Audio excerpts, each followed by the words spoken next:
Pessoal do terceiro ano, tudo bem com vocês? Voltamos, mais uma semana, mais uma videoaula para a gente dar sequência no assunto que nós estávamos iniciando na Matemática 3, tá? Matemática 3, essa vai ser a nossa aula de número 6 e aula de número 7, que a gente vai estar falando aí sobre a questão de funções. Nós vamos continuar o assunto de funções. Algumas coisas nós já vimos nas outras videoaulas, já comentei com vocês. Então, nós estamos na Matemática 3, o livro 2, aulas 6 e 7. O assunto é continuação de funções. Vamos entrar também na função específica, que é a função afim, ok? Então, vamos começar. Uma aula bastante tranquila. Algumas coisas vocês vão falar, já vimos isso. É claro que eu vou estar passando de novo, que é para poder relembrar. Quanto mais a gente relembrar, melhor vai ser para a gente, ok? Então, falando de funções, toda função, na verdade, é vista como uma relação. Uma relação é qualquer cálculo, qualquer operação matemática que tome por elementos, né, de um conjunto e transporte para o outro conjunto através do cálculo. Ok? A gente toma o conjunto que nós utilizamos para substituir no valor do x, né? Temos que ter uma, no caso, variável x. Chamamos de conjunto partida. O outro conjunto é conjunto de chegada. No caso, falando de uma função, os elementos que nós utilizamos, né, vai pertencer ao domínio, e os elementos que nós chegamos lá no outro conjunto chama-se imagem, ok? Então, o que é o domínio? São todos os valores, né, todo o conjunto que eu utilizo, né, do conjunto partida. O contradomínio é o conjunto que eu quero chegar, tendo elementos ali diversos. E a imagem são os elementos que eu utilizei do contradomínio, ok? Já falamos sobre isso. Uma condição que é necessária, né? Ou melhor, duas condições que são necessárias e suficientes, no caso, para que uma relação seja vista como função, é que, no caso, eu preciso usar todo o conjunto de partida, né? Então, o meu domínio precisa ser o conjunto completo. Não pode ficar nenhum elemento aqui no conjunto partida sem utilizar. Então, eu utilizo todo o domínio da função, é tudo que eu utilizo, substituo no x. Essa é a primeira condição. A segunda condição é que só pode sair uma única seta, tá? Cada elemento daqui sai apenas uma única seta, levando em algum elemento do conjunto chegada, que é chamado de contradomínio, e os elementos que eu utilizei do contradomínio são os elementos que compõem a minha imagem, ok? Reparem que no contradomínio pode sobrar elementos sem problema nenhum. O que não pode sobrar elementos é no conjunto do domínio. Se sobrar elementos, isso aqui não é função, é apenas uma relação, ok? Continuando, já falamos sobre isso, como estou dizendo, relembrando. Uma regrinha para quando eu olhar o gráfico, saber se esse gráfico é ou não o gráfico de uma função, é traçar as linhas paralelas ao eixo y, né? Traçar linhas verticais. Se todas as linhas verticais cortam a função em apenas um único ponto, é porque é uma função. Esses dois exemplos. Se porventura uma linha vertical paralela a y cortar em mais de um ponto gráfico, então isso aqui não é função, ok? Esses dois exemplos de baixo aqui, por exemplo, cortam em dois lugares diferentes. O que mais que nós temos? Isso aqui, embora a gente não esteja utilizando ainda, tá? Mas é bom lembrar, uma função injetora, né? Tem que ser função, ela é injetora quando? Quando cada elemento do domínio leva em um elemento distinto do contradomínio. Tá? Um elemento daqui está ligado a um elemento do outro lado e sempre distinto entre si, ok? Cada um daqui leva em um exclusivo do outro lado. Então, isso aí é uma função injetora, ok? Pode sobrar elementos no contradomínio. Uma dicasinha, né, para saber se uma função ela é injetora, basta traçar linhas horizontais paralelas a x. Se corta em um único ponto é porque ela é injetora. A função ela vai ser sobrejetora quando todos os elementos do contradomínio forem utilizados. Reparem que nesse caso não há a exigência da injetora. Elementos distintos do domínio podem levar em elementos repetidos.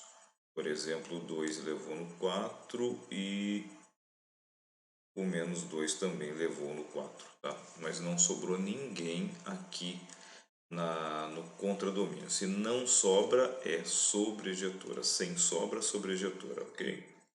E caso as duas coisas aconteçam ao mesmo tempo, dizemos que a função ela é bijetora. Cada elemento daqui levou em um elemento distinto no contradomínio e o contradomínio todinho foi utilizado, então o contradomínio é a própria imagem. Então a gente diz que essa função é bijetora, ok? Entrando agora na função afim, que no caso, essa aqui é a parte mais nova. O que é função afim? Função afim, na verdade, é a função de uma reta, ok? Ou também chamada de função linear, que tem esse jeitão aqui, ó. Sempre vai formar uma reta. O gráfico de uma função afim, então, é o gráfico de uma reta, ok? Coisas importantes para a gente relembrar. Esse azinho, que é o meu coeficiente angular, eu posso calcular ele se eu conhecer dois pontos distintos da reta. Se eu conheço dois pontos, eu conheço a coordenada de dois pontos distintos que pertençam à reta, basta eu fazer o y de um ponto menos do outro, dividido pelo x de um ponto de menos o outro. Isso me dá o coeficiente A. O coeficiente A é o coeficiente angular, é ele que determina a inclinação dessa reta aqui, ok?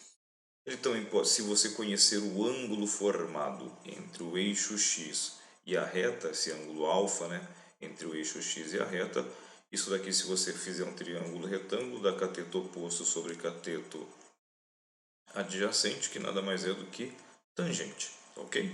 Então, se você conhece o ângulo, também pode fazer a tangente do ângulo, que dá o coeficiente angular. Na verdade, o que a gente mais utiliza, essa formulazinha que eu estou passando aqui, o ponteiro, na verdade, ela é o famoso Io Mi Shisho. Você já deve ter lembrado disso daí, Io Mi Shisho. Que na verdade o que aconteceu é que aqui eu estou usando M para representar o A, que é a taxa de variação, né? Coeficiente angular nada mais é que a taxa de variação.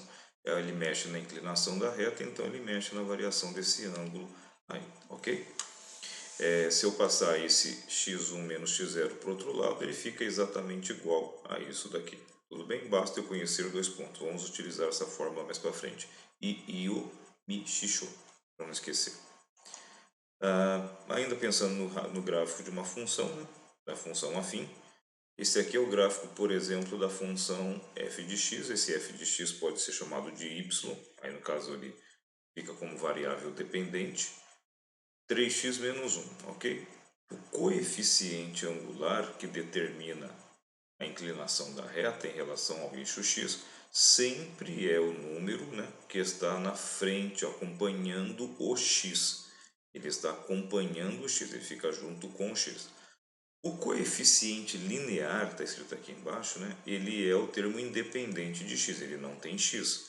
E ele tem uma propriedade, uma característica importante. Ele é exatamente a referência no eixo y, onde a reta corta. Ó. Percebo que essa reta corta o eixo y no ponto y igual a menos 1. E ele é justamente o menos 1. Então, o coeficiente linear é o lugar onde a reta corta o eixo y. Eu tenho uma outra informação, que é a raiz da função, ou zero da função, que é onde a reta corta o eixo x. Aqui no caso a função vale zero, tá? Não tem altura, não tem deslocamento em y. Então, olhando aqui a minha f de x, o coeficiente angular é o 3, o coeficiente linear é o menos 1, o zero da função é 1/3, está aqui no gráfico. E como é que calcula esse zero da função? Simples. Você faz oposto de b sobre a. Por que oposto de b sobre a? Primeiro que essa função tem o formato de ax mais b, né? É a funçãozinha de primeiro grau. Então, se você passar, por exemplo, esse bzinho, né, que é o coeficiente linear, para o outro lado ele passa positivo, então troca o sinal dele. e o coeficiente angular passa dividindo, que é o azinho. Então, sempre a raiz da função de primeiro grau, da função afim, nada mais é do que o oposto de b sobre a. Tudo bem até aqui, gente? Então, para relembrar, coeficiente angular, coeficiente linear e o zero da função. Termina na parte explicativa teórica, a gente vai falar das funções monótonas. Né? O que são funções monótonas? São funções que elas são estritamente crescentes, né? Que é a reta crescente, a função afim reta crescente, ou função afim reta decrescente. Quando que acontece reta crescente? Toda função afim tem esse formato, a f de x ou y, tá? O f de x pode ser substituído por y. O f de x nada mais é do que o valor da função no eixo y. Tem esse formato, ax mais b, onde a é o coeficiente angular. Então, se o meu coeficiente angular for positivo, minha reta é crescente. Se o meu coeficiente angular for negativo, a minha reta é decrescente. Então, quem determina se a reta é crescente ou decrescente é o coeficiente angular, é o azinho que está aqui na frente. Uma outra situação é que a reta ela pode ser constante. Nesse caso, o coeficiente angular é igual a zero. Aí você não tem uma função de primeiro grau, você tem uma constante, chamada pela k. Se o k for positivo, maior que zero, a reta sempre será paralela ao eixo x. Né? Você não tem o coeficiente angular a, ele é zero, então você não tem a variação em x. O que você vai ter sempre são retas paralelas ao eixo x. Então, se esse bzinho aqui, né, você só tem o b, no caso. Se ele for positivo, está para cima do eixo x. Se ele também for zero, essa aqui seria um f de x igual a zero, ela está sobre o eixo x. E se ele for negativo, por exemplo, um f de x igual a menos 3, então está passando aqui embaixo, ok? São revisões. Isso aqui serve para a gente relembrar algumas coisinhas. E por fim, terminando, aqui eu tenho exemplos de funções afim, tá? Com os coeficientes angulares e coeficientes lineares, que é o azinho e o bzinho. O azinho também pode ser representado pela letra m, tá? A ou m são as formas de representar o coeficiente angular. Geralmente, quando se fala de taxa de variação, que é o coeficiente angular, se utiliza a letra m. Mas tanto faz. Então aqui eu tenho uma função f de x, né? 2x mais 3, coeficiente angular é 2, coeficiente linear é 3. Uma outra função g de x, x sobre 5 menos 1. Então quem é o coeficiente angular? É 1/5. E o coeficiente linear, menos 1. Aqui eu tenho um h de x que é menos 4x mais π. Isso, π é uma constante, é um número, né? Então quem é o coeficiente angular é menos 4, o coeficiente linear é o π. E eu tenho aqui uma m de x que é igual a x. O coeficiente angular é o carinha aqui na frente, que é 1. E o b, que é o coeficiente linear, é 0. Então, coeficiente angular 1, coeficiente linear 0. Isso aqui também é chamado de função identidade, ok? Que é o que eu vou mostrar agora para vocês. O que é uma função identidade? É toda e qualquer função que ela é igual a x. Ela também é chamada reta bissetriz. O que é uma função constante? Do slide anterior vocês viram, são funções que são paralelas ao eixo x. Isso acontece porque eu só tenho o coeficiente b, eu só tenho o coeficiente linear, eu não tenho coeficiente angular. Ela não é tida como uma função de primeiro grau, ok? Fala assim, a função constante é a única função afim que não é do primeiro grau. Por que ela não é do primeiro grau? Porque ela não tem inclinação, ela não cresce nem decresce, mas ela é uma função constante no caso, ok?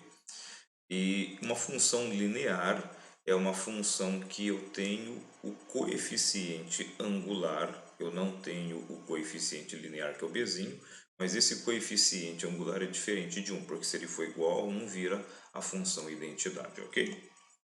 Então, olhando isso graficamente, função linear, ó, o a é diferente de 0 e também diferente de 1, ok? Então ela é uma função que só tem o ax, o b é 0, ok? B é 0, então ela é uma reta que corta aí o eixo y em algum ponto, né? Em algum ponto, na verdade, se o b é 0, o b é aonde corta o eixo y, então vai cortar o eixo y no 0, na origem aqui. Esse a tem que ser diferente de 0 e diferente de 1. Função constante, o meu a é igual a 0, o meu b é diferente de 0, então é uma reta paralela ao eixo x. E a minha função identidade é quando o a é exatamente igual a 1, né? Parecido com esse, né? Igual a 1, e o b é 0 também, ok? Então aqui é chamado de reta bissetriz.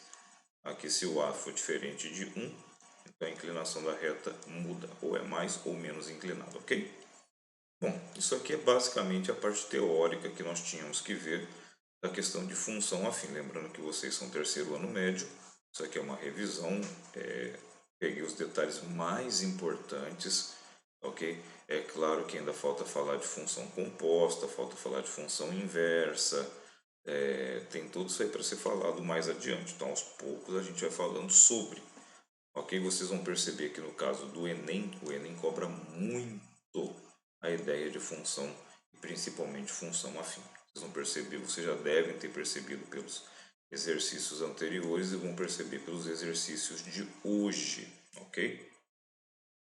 Então vamos utilizar aqui os nossos exercícios, lembrando que eu vou fazer os exercícios de sala da aula 6 e 7, então vamos ter aqui uma sequência significativa de exercícios. A maioria desses exercícios são exercícios muito simples, que condiciona-se à interpretação gráfica. Alguns realmente vão precisar de cálculos, outros a gente consegue fazer só intuitivamente. Você vai olhando o gráfico e vai percebendo que é o caso desse primeiro exercício aqui. Esse é o exercício 1 da aula 6, tá ok, gente? Exercício 1, exercício de sala da aula 6. Então, do Enem, vocês vão perceber que tem muito exercício do Enem. Ele fala assim: a obsidiana é uma pedra de origem vulcânica que, em contato com a umidade do ar, fixa água em sua superfície, formando uma camada hidratada. A espessura da camada hidratada aumenta de acordo com o tempo de permanência no ar, propriedade que pode ser utilizada para medir a sua idade.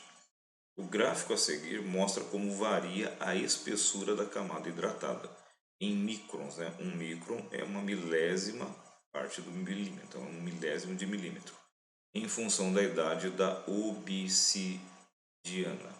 Então temos um gráfico aqui, esse gráfico é o gráfico do que? É o gráfico do acúmulo, né? Da espessura da camada hidratada. Então ele vai crescendo, crescendo, crescendo, e depois ele tende a estabilizar, ok? Aqui no caso a idade em anos, lembrando que a gente está uma escala grande, né? De 20 em 20 mil anos. E aqui a gente tem a espessura em microns. Com base no gráfico, pode-se concluir que a espessura da camada hidratada da obsidiana é o que? É diretamente proporcional à sua idade. Eu mostrei para vocês que o gráfico de diretamente proporcional, mostrei na aula da Matemática 1, se não falha a memória, que o gráfico de uma relação diretamente proporcional é uma reta. Isso não é uma reta, isso aqui é uma curva. Então isso aqui está falso. Dobra a cada 100 anos, não é um padrão. Se eu pegar, por exemplo, aqui eu tenho 120 e eu tenho 20, quando está com 20 mil anos, a espessura aqui está dando mais ou menos, ó, se aqui é 5, aqui é 10, então aqui mais ou menos uns 7, 8. 100 anos depois é 120. 120 está parecendo que dobrou, não parece? Ó? Aqui sim, mas eu tenho 140. Se eu pegar o 140, eu vou ver que a espessura aqui está por volta de 12, 11, 12, tá? 11 ou 12. 100 anos depois, que é 140 mil anos, né? 100 mil anos depois, você vai ver que a espessura não aumentou tanto, ela não dobrou, ela teria que ter ido, por exemplo, para 24, e não é o que acontece, ok? Então a gente percebe que isso aqui também falhou. Aqui mais que a gente percebe que é o item C, que já está aparecendo aqui a respostinha para vocês. Aumenta mais rapidamente quando a pedra é mais jovem, né? Se vocês olharem a taxa de crescimento aqui, ó, à medida que passa 20 mil anos, O negócio chega mais ou menos em 7, 8.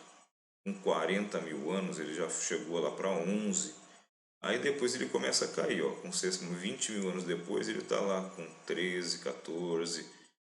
Depois ele vai estar com 15 e praticamente não sai do 15 mais. Então, analisando, a gente percebe que as pedras, quanto mais jovem, mais rápido é o aumento dessa camada, da espessura da camada hidratada. Depois ela vai se acentuando, ela vai ficando mais calminha a curva. Continuando as alternativas, a gente já percebe que aqui está correta a letra C, mas percebendo ainda com mais evidência a letra D, aumenta mais rapidamente quando a pedra é mais velha. Isso não, né? Perceptível, o gráfico cresce quase nada quanto mais velha a pedra for. E letra E, a partir de 100 mil anos não aumenta mais. Não, aumenta. Se pegar 100 mil anos, está com um pouquinho mais que 15. Aumenta, mas aumenta bem pouquinho. Então, qual seria a alternativa correta? Letra C. Percebam que nós não fizemos cálculos. Percebam que nós só fizemos uma análise do problema aqui, tá? Interpretação gráfica do Enem. O Enem pede bastante isso. Só tomar cuidado e não ser muito ligeiro na hora de dar a resposta, ok? Continuando então, acho que até aqui nenhuma dificuldade, né? O exercício de número 2 é um outro exercício do Enem e mais uma vez um exercício de interpretação gráfica.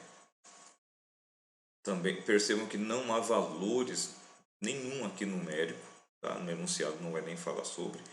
O que nós temos aqui? Muitas vezes o objetivo de um remédio é aumentar a quantidade de uma ou mais substâncias já existentes no corpo do indivíduo para melhorar as defesas do organismo. Depois de alcançar o objetivo, essa quantidade deve voltar ao normal. Quantidade do que? Da substância que já existe no corpo do indivíduo.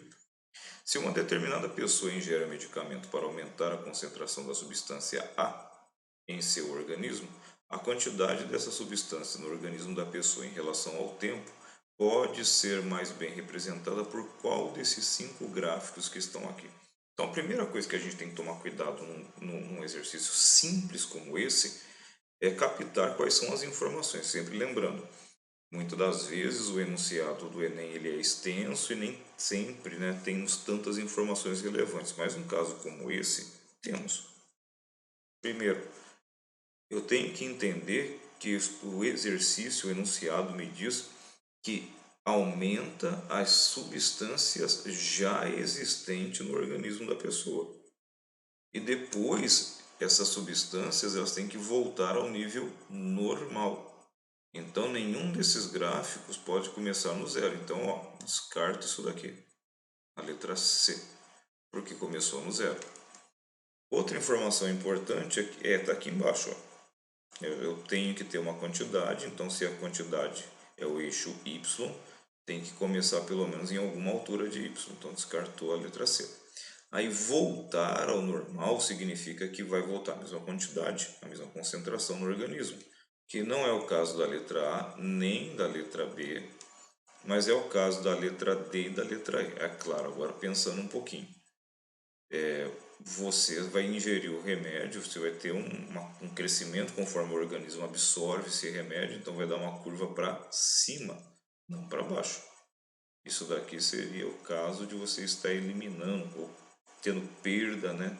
Por exemplo, uma anemia. Você tem perda de ferro e você começa a tomar ferro e vai aumentando até estabilizar. Então, portanto, não fizemos conta, não fizemos cálculos. O que nós temos aqui é que você já tem uma certa quantidade, ó, uma quantidade aqui de substância A, toma o remédio, ela aumenta, depois você começa a eliminar esse excesso que está no seu organismo até que volte ao normal. Portanto, a alternativa, letra D. Okay? E o que eu falei está explicadinho aqui ao lado, tá ok? Gente, percebam que são exercícios simples, de fácil resolução, mas depende de interpretação e um pouquinho de conhecimentos gerais, né? Vamos lá. Próximo exercício. De novo, o exercício do Enem. Nós temos aqui exercícios do Enem. E aí, aqui um exercício com um pouquinho mais de mais elaboração, né? Vão haver cálculos. E diz assim: Em uma cidade, o valor total da conta de energia elétrica é obtida pelo produto entre o consumo em kWh e o valor da tarifa do quilowatt com os tributos, adicionado a uma COSIP, que é a contribuição para custeio da iluminação pública, conforme a expressão valor do quilowatt multiplicado, ao sinalzinho de vezes, pelos consumo de quilowatts, né? Então, o preço do quilowatt multiplicado por quantos quilowatts você consumiu, mais a taxa da contribuição da iluminação pública, ok? O valor dessa contribuição da COSIP é fixado conforme a tabela que está aqui em cima. Então, se você consome até 80 kW, você não paga essa contribuição. De 80, né, maior que 80, até igual a 100, R$2. Maior que 100 até 140, 3. Maior que 140 até 200, 4,5. Então, isso aqui é um pedaço de uma tabela. Agora vem o que o enunciado do problema vai pedir para a gente. O que ele vai pedir? Ele pede que nós, supondo, né, uma residência que gaste todos os meses 150 kW e consuma 150 kW, que o valor do quilowatt com os tributos custe 50 centavos. O morador dessa residência que pretenda diminuir o seu consumo em 10% deverá reduzir em quanto, né, o seu consumo de quilowatt, ou seja, quanto deve ser o consumo máximo em quilowatt-hora dessa residência para produzir essa economia aqui de 10%. Então, primeira coisa, vamos entender a formulação do problema. A energia, né, a conta de energia elétrica dessa residência vai ser isso daqui, exatamente essa fórmula que está aqui, ó. Valor do quilowatt com tributo, né, multiplicado por quantos quilowatts foram consumidos, mais a taxa que pode ou não existir. Nessa residência, no caso, nessa residência, nós vamos ter aqui, ó, consome 150 e cada quilowatt custa 50 centavos. Então, 50 centavos multiplicado por 150, que é o consumo. Se ele consome 150, é superior a 140 e menor que 200. Então, quanto que é a taxa de contribuição? R$4. Então, mais R$4. Essa aqui é a minha equação, ou se você preferir chamar ela de função, porque vai variar de acordo com o consumo, né? Essa daqui seria minha função, que dá o preço da minha conta elétrica, né? Conta de energia elétrica. Então, nesse caso, preço vezes o consumo mais a taxa. O que a gente quer fazer? Nós queremos reduzir isso daí em 10%. A gente quer reduzir essa conta em 10%. Vamos calcular 10% disso daqui, ó. Fazendo direto, né? Para quanto que vai a minha conta? O valor da conta atual menos 10% do valor da conta, né?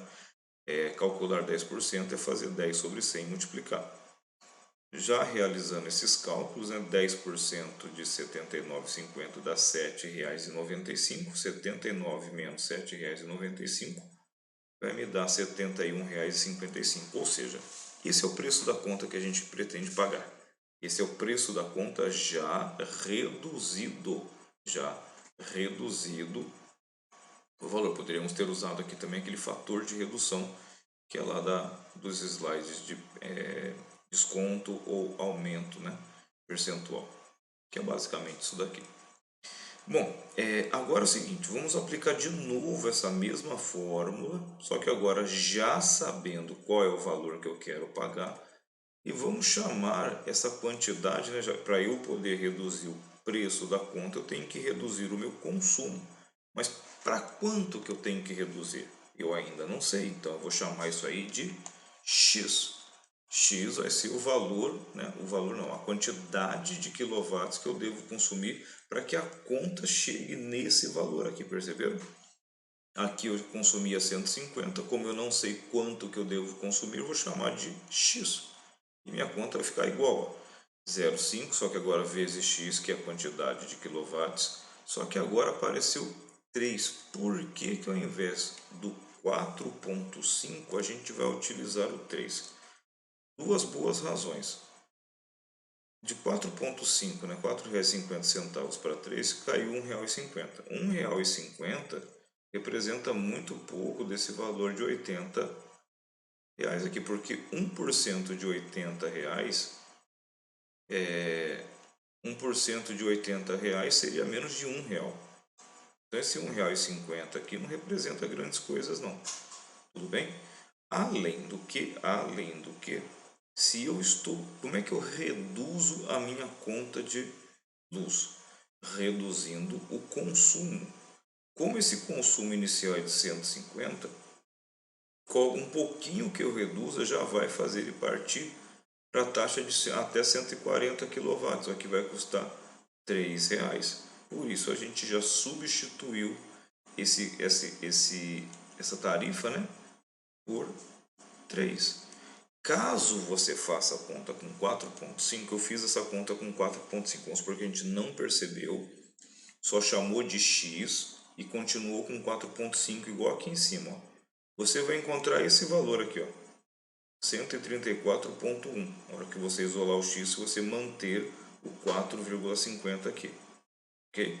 Só que aí você tem que ter um pouquinho de bom senso e pensar assim, olha, bom, se eu tive que reduzir de 150 kW para 134 está nessa faixa aqui, ó, e exige que eu utilize a tarifa de R$ 3 para essa tarifa fixa aqui. Então por isso que a gente já está trocando, ó. Mesmo que eu mantenha, eu vou encontrar essa resposta. Existe a resposta, inclusive, mantendo a taxa, mas ela está contradizendo a tabela, porque esse valor pagaria isso, esse consumo pagaria esse valor. Então já troquei direto. Ficou claro, gente? Ok? Aí, isolando esse X, nós vamos fazer aqui os cálculos. Passo esse cara para lá, ele vai passar subtraindo. Vou passar o 0,5, no caso dividindo, e vou encontrar que o meu X tem que ser um valor menor ou igual a 137,1 kWh de consumo. Como nós havíamos falado, percebam que 137 está nessa faixa aqui que realmente utiliza os R$3, ok? Não é difícil, gente. Só toma cuidado na hora de fazer o exercício. Então a gente tem aqui a alternativa, a letra C. Fácil. Vamos para um outro exercício. Esse exercício ele é muito tranquilo. De novo, exercício do Enem, interpretação gráfica, muito tranquilo. Diz assim: na intenção de ampliar suas fatias de mercado, as operadoras de telefonia apresentam diferentes planos e promoções.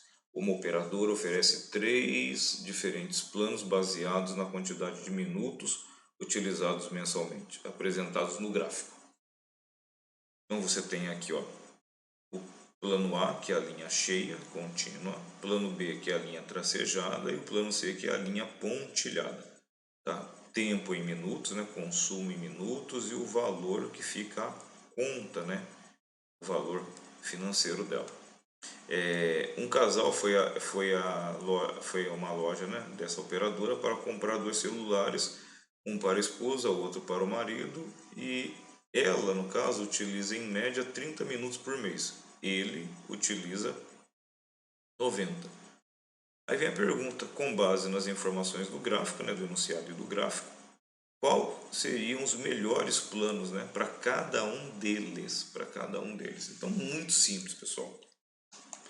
A esposa consome em média 30 minutos por mês. Então ela está aqui, ó. Eu simplesmente no 30 eu vou ver qual é o plano que chega primeiro, ó. O custo mais baixo é o pontilhado. Ele para 30 minutos, ele é o plano mais barato. Perceba que os outros planos estão acima o custo, ó. Então para ela, plano C é o melhor. O marido, o que ele faz? Ele consome em média 90, então ele está por aqui, ó. Qual é o plano mais barato para 90? É o plano tracejado, ó. Então ele tem para 90 minutos, ele é o que tem o valor mais baixo, então plano B. Então para ela plano C e para ele plano B, alternativa letra I. De novo não fizemos cálculo, de novo só interpretação gráfica, enunciado e gráfico. E as alternativas, bastante simples, né? Bastante fácil até aí. Vamos para a próxima aula, no caso, né? Os próximos exercícios são os exercícios, atividades propostas. Então vamos para os exercícios de sala da aula 7, que de novo é um exercício do Enem. Você já dá para perceber essas partes da matemática 1 e matemática 3 caem muito no Enem, né? Aí continuo na coisa de gráfico, agora falando um pouquinho mais diretamente da função afim. E aqui a gente vai operar alguns cálculos, não necessariamente nesse exemplo aqui. Esse aqui tem um pequeno cálculo nele.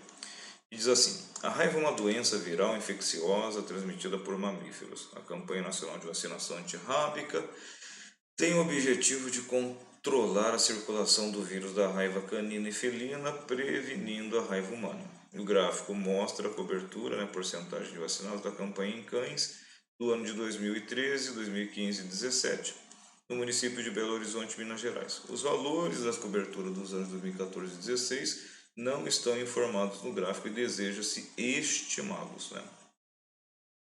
Por que estimá-los? Que você vai meio que seguir essa reta aqui, essas duas retas. Para tal, levou-se em consideração que a variação na cobertura de variação da campanha antirrábica nos períodos de 2013 a 2015 e de 2015 a 2017 deu-se de forma linear, ou seja, de uma função afim, de uma retinha. 2013 para 2015 dá uma reta, de 2015 para 2017 dá uma outra retinha aqui. Uma reta decrescente e aqui uma reta crescente. Qual teria sido a cobertura dessa campanha no ano de 2014? Então, muito simples aqui, pessoal. Percebam que a reta ela é decrescente no período de 2013 a 2015, 2 anos. 2014 está exatamente na metade, é o ano médio, né? O ano do meio. Se ele está na metade, isso aqui é uma reta, independentemente de ser crescente ou decrescente, mas se ele é o ponto central, ele vai estar também no centro dessa reta. Então o que a gente tem que fazer? Calcular a média, só isso. A média do ano de 2013 para o ano de 2015, a média é o termo central. Pronto, acabou o exercício. 67 de 2013 mais 59% de 2015, soma e divide por 2, exatamente 63. Se quiséssemos estimar 2016, perceba que 2016 ele é o ano do meio, né? Entre 2015 e 2017. Então o valor dele, já que isso aqui também é uma reta, seria a média aritmética desses dois extremos. Muito simples. Portanto, alternativa letra E. Fácil. Muito fácil, né, gente? Extremamente fácil isso daí. Continuando, então. Esse exercício, o exercício também do Enem, mais uma vez exercício do Enem. E o que nós vamos ter aqui? A quantidade X de peça, eu tenho uma quantidade X de peças em milhar, produzidas e o faturamento Y em milhar de real de uma empresa estão representados no gráfico, ambos em função do número de tempo, né, T de horas trabalhadas pelos seus funcionários. Então aqui eu tenho dois gráficos. O gráfico que representa a quantidade de peças, agora percebam que aqui o X, né, está na vertical, e ele representa a quantidade de peças em milhares. E o outro gráfico, que é o gráfico do faturamento, o Y representa o faturamento em milhares de real. Ok, até aí? O número, aí vem a pergunta, o número de peças que deve ser produzida para que o faturamento seja de 10 mil reais Então aqui a gente vai identificar esses gráficos bonitinho. Um é de produção de peças, né, que é esse daqui, número X de peças em milhar, 20 mil, 60 mil. E aqui do faturamento, né, 4 mil, 8 mil reais de faturamento. Bom, esse problema a gente consegue resolver ele muito intuitivamente. Por quê? Os valores aqui são muito simples, né? Uma hora trabalhada produz 20 mil peças. Isso aqui é uma reta. Se é uma reta, o crescimento dela é uma reta crescente, né? Crescimento dela, então o coeficiente angular dela é positivo. Então a cada uma hora eu fabrico 20 mil peças. Então já dá para saber que essa função aqui, no caso, está passando pelo zero, cortando o eixo y lá na origem. Então significa que o coeficiente linear aqui é zero e o coeficiente angular é positivo porque ela é crescente. Ou seja, a cada uma hora eu fabrico 20 mil peças. Com 2 horas eu vou ter 40, com 3 horas eu vou ter 60, com 4 horas eu vou ter 80.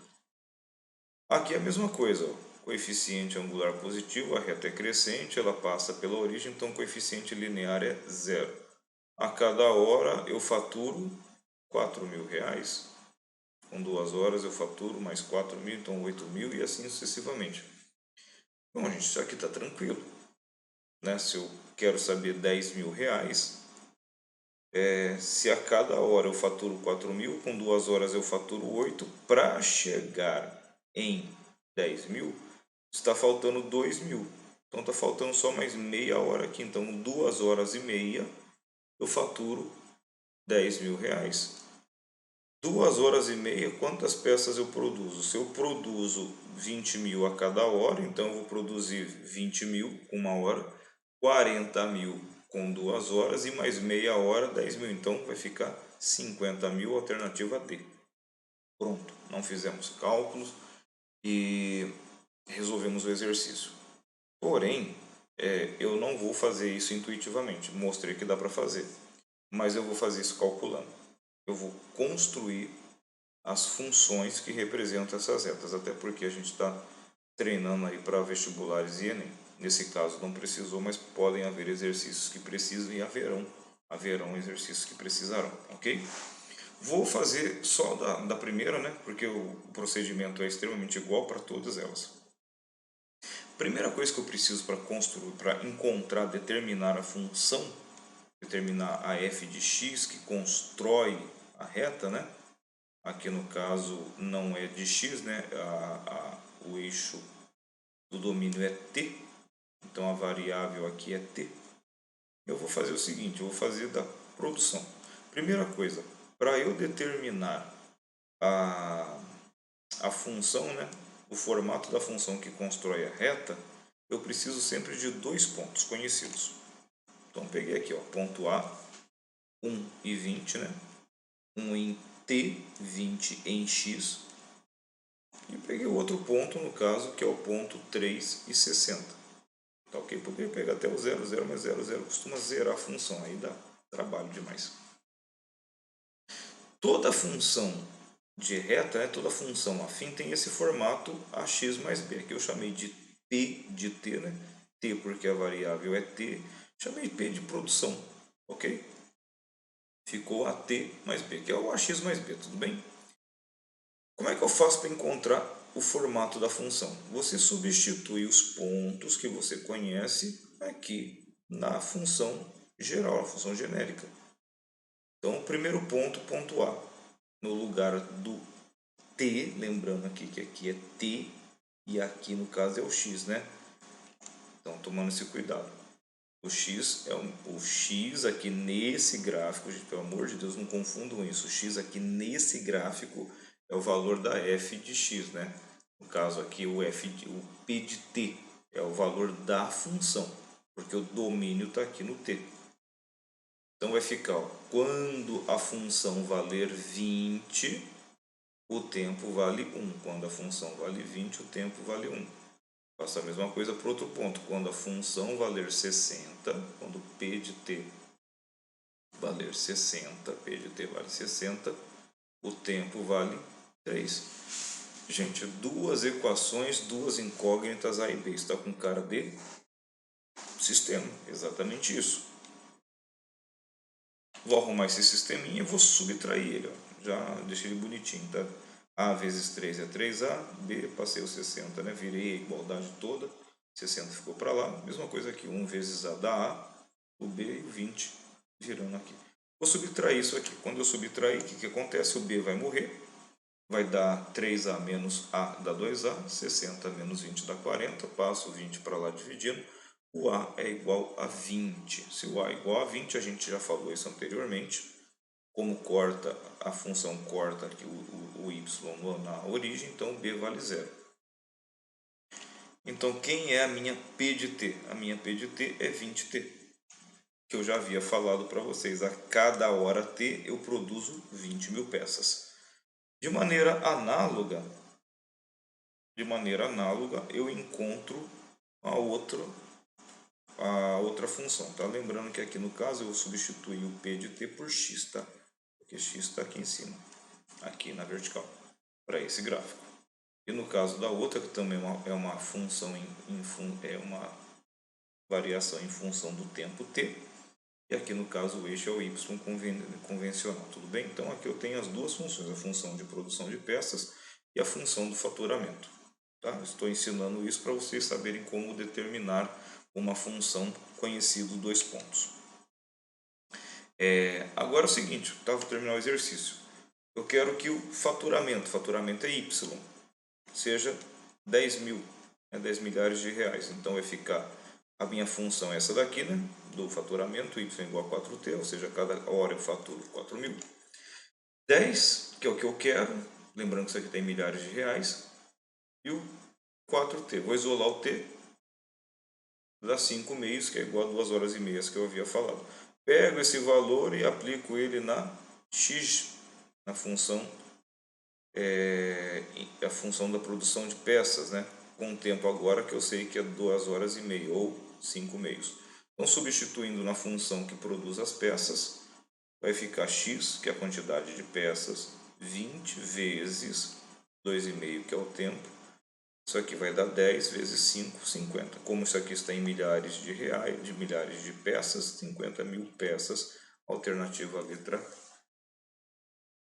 D. Ok, gente?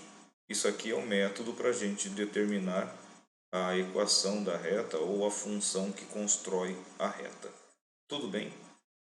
Percebam que é do Enem, ele só fez essa modificação aqui que traz um pouco de confusão, porque ele colocou a função no eixo x e o domínio ele colocou como t, só para dar uma confundida.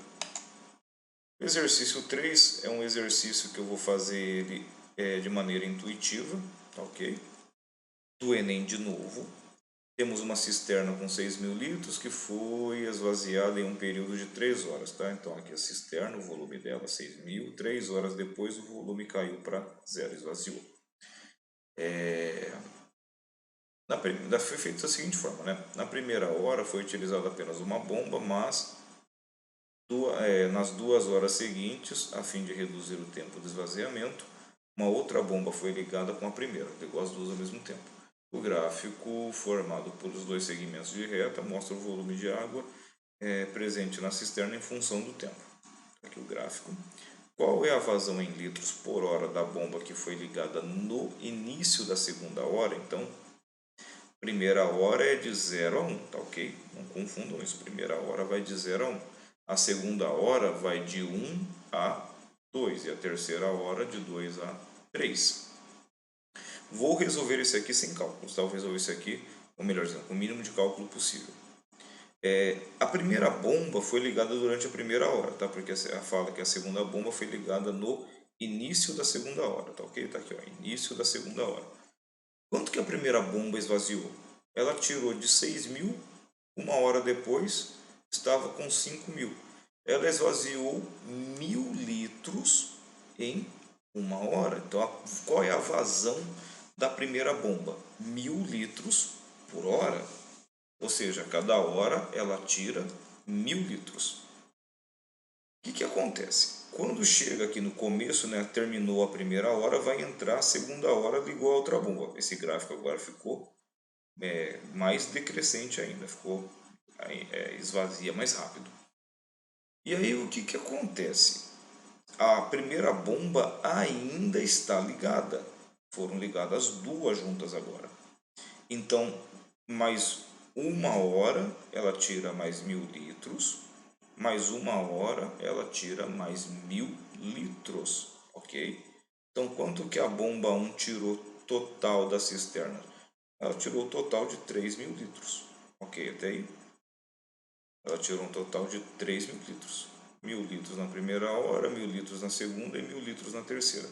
Vamos pensar nesse pedaço aqui só onde foi ligada a segunda bomba, tá? Onde foi ligada também a segunda bomba. Então aqui tinha 5.000. Aqui tinha 5.000. A bomba 1 tem um intervalo de 2 horas aqui, tirou 2.000. 5.000 que tinha, menos os 2.000 que a bomba 1 tirou durante essas 2 horas, sobram 3.000 litros. 3.000 litros foram tirados pela bomba 2 no intervalo de 2 horas. 3.000 litros dividido por 2 me dá uma vazão de 1.500 por hora. O que eu falei está explicado aqui. Vou recapitular. A bomba 1 tira 1.000 litros por hora, está fácil de enxergar isso. A bomba 2, então, ó, daqui para cá tem 2 horas de intervalo e tinha 5.000 litros dentro da cisterna. A bomba 1 vai tirar, a primeira bomba 1, vai tirar mais 2.000 litros desses 5.000, vai sobrar 3. Os 3.000 litros estão divididos em 2 horas da bomba 2. 3.000 que sobrou para a bomba 2 tirar, dividido por 2 horas, 1.500 litros. Então essa é a vazão da bomba 2. Tá? Quase nem precisava fazer cálculo, né? Dava para fazer cálculo mental.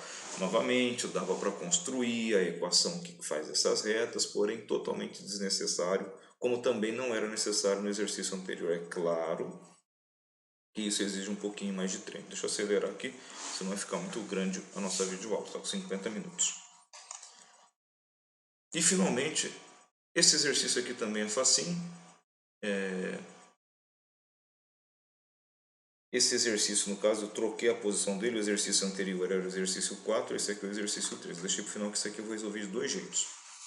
Bom, a ideia aqui é a seguinte, né? Você tem um motor, esse motor tem a rotação por minuto e o consumo de combustível. Ele quer que você, olhando essa tabela, determine qual dessas funções embaixo, né? Uma função, um consumo de combustível em função da rotação, qual delas que representa ou constrói essa tabela, certo? Ou a partir dessa tabela, qual dessas que é a função correta. Vou resolver de 2 jeitos. Vou resolver do jeito que eu mostrei para vocês. Eu preciso conhecer 2 pontos da reta. Isso aqui vai dar uma reta, tá? Percebam que a cada 1.000 rotações a mais, eu sempre aumento de 5 em 5. Então isso aqui dá uma reta. Peguei 2 pontos quaisquer, que eu chamei de ponto A. Lembrando que como eu estou usando quantidade em função da rotação, a rotação é o x e a quantidade é o y, ok? Bom, posso pegar 2 pontos sequenciais, posso pegar 2 pontos espaçados, não faz mal. Peguei 2 pontos quaisquer, então para 2.000 rotações consome 30, para 4.000 consome 40. Eu peguei aqui, que aqui tem 0, é mais fácil de trabalhar. De novo, como é que eu faço? Aqui eu criei uma reta, né? Então é um ax mais b, só que aqui em vez de ser x, a variável é r, é o que ele está usando aqui, ó. Perceberam? Sempre usa r, ok? Então em vez de ser um f de x, é um q de r, onde a variável independente é o r, mas é uma reta, então é um ax mais b. Substitui os pontos, de novo, ó. Então quando consome 40 ml, a rotação está a 4.000. Substitui o outro. Quando consome 30 ml, né, que é o Q de R, a rotação R estava em 2.000. Monta o sisteminha, subtrai esse caso aqui para matar o B, vai sobrar 2.000A, passo o 2.000 para lá dividindo. Simplifico esses zeros aqui, vai dar 1 sobre 100, já dá para resolver o coeficiente angular. É sempre o elemento que está, sempre o coeficiente que está com a variável, nesse caso a variável independente aqui é o R, já dá para resolver que é a letra A. Tudo bem? Mas eu vou continuar. Pego qualquer uma dessas equações para substituir o A, eu peguei essa daqui, ó, 2.000A mais B igual a 30. O A vale quanto? O A vale 1 sobre 200. Cancela isso daqui, ó. 2.000 dividido por 200 vai dar 10. Passo 10 para o outro lado, fica B 30 menos 10. B vale 20. Então aqui eu tenho o valor do A, coeficiente angular que é 1 sobre 200. Tenho o coeficiente linear que é 20. Substituo aqui o A e o B. Então vai dar o A é 200 avos. R mais 200, mais 20, né, no caso, que vai dar a letra A. Fiz esse mesmo processo no exercício anterior. Eu vou resolver esse mesmo exercício, só que agora eu vou resolver por outro método. Lembra do Io Mishisho, que eu mostrei no começo dos slides, né? Para que serve aquilo? Serve exatamente para isso, para a gente também determinar o coeficiente angular e determinar a equação da reta. Tudo bem? Mesmo exercício. Vou pegar, agora vamos usar o I e O, olha lá, I e O Mi Xixô. Dá para não esquecer da fórmula. I e O Mi Xixô. I e O Mi Xixô. Isso aqui é uma formulazinha. Para que serve essa formulazinha aqui? Ao invés de fazer todo o procedimento de fazer o sistema, né? Dar um sistema, eu tenho que substituir, tal, isolar e depois construir a equação da reta. Aqui eu tenho dois passos também, só que eu não uso o sistema. Primeira coisa é determinar dois pontos. Vou pegar os mesmos pontos A e B. Lembrando que, pelo enunciado aqui nas alternativas, a variável independente é o R, então é como se ele fosse o x, e a variável dependente, né, é o Qzinho, como se ele fosse o f de x ou y, ok? Só que para eu usar o I e o Michixô no final para construir a equação da reta, eu preciso de um outro ponto genérico, um ponto G. Ponto G de genérico mesmo, ok? Onde eu tenho a rotação R, tá? Rotação R, ó. E, que seria como se fosse o x, tá? Variável independente. E o valor da função, que é o Q. Tudo bem? Mesma coisa aqui, ó. Aqui é o R de rotação, 2000. E aqui é o Q, 30. R de rotação, 4000. Q de quantidade, 40. E aqui o ponto genérico. Rotação e quantidade de combustível consumido. Uso a formulazinha aqui, só que aqui no caso estou trabalhando com ponto A e B. Eu vou fazer y de A menos y de B menos y de A. Desculpa, isso aqui era para ter ficado pequenininho, tá? Ficou grandão. Tá? Mas é só o y do B menos y do A. O m, que na verdade é o coeficiente angular, que pode ser visto como Azinho, é o x do B menos o x do A. Então, substituindo na fórmula esses pontos aqui. 40, y de B, menos o 30, que é o y do A.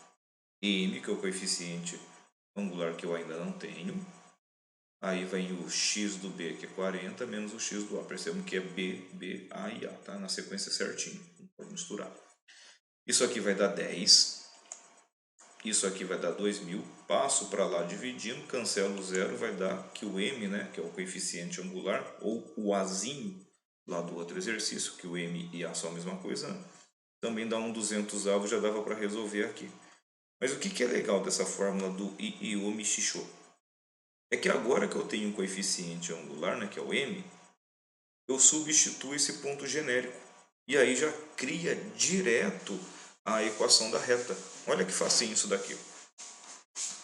Vou usar de novo, ó, I e O Michixô. Só que agora eu vou substituir o ponto genérico. Então vai ficar o y do G. Aí pego um ponto qualquer, pode ser o A, pode ser o B, pode ser qualquer outro ponto aqui da tabela. Eu peguei o ponto A, vai ficar menos y de A. O M, que eu já sei que é 200avos. O x do G menos o x do A. Substituindo, quem que é o y de G? É o Q. Menos 30, que é do A.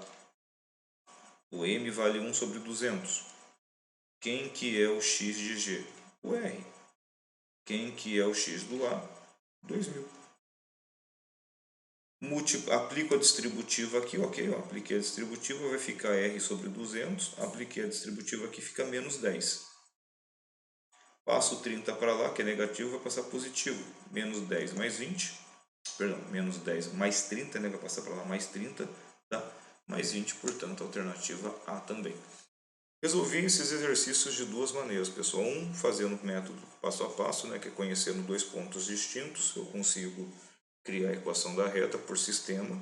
E aqui eu usei a formulazinha do I e O Michixô, que eu calculo primeiro o M. Se eu tenho M, eu pego um ponto qualquer e um ponto genérico. Esse ponto genérico justamente são as variáveis. A dependente, que é o Y, né? Entre aspas falando aqui, que aqui é Q. E a variável independente, que é o X, aqui no caso R. Pessoal, terminei aqui. Terminando aqui, eu vou dar mais uns 3, 4 minutinhos. Vai praticamente consumir a aula inteira de vocês, só para a gente conversar um pouquinho e tirar alguma dúvida, ok?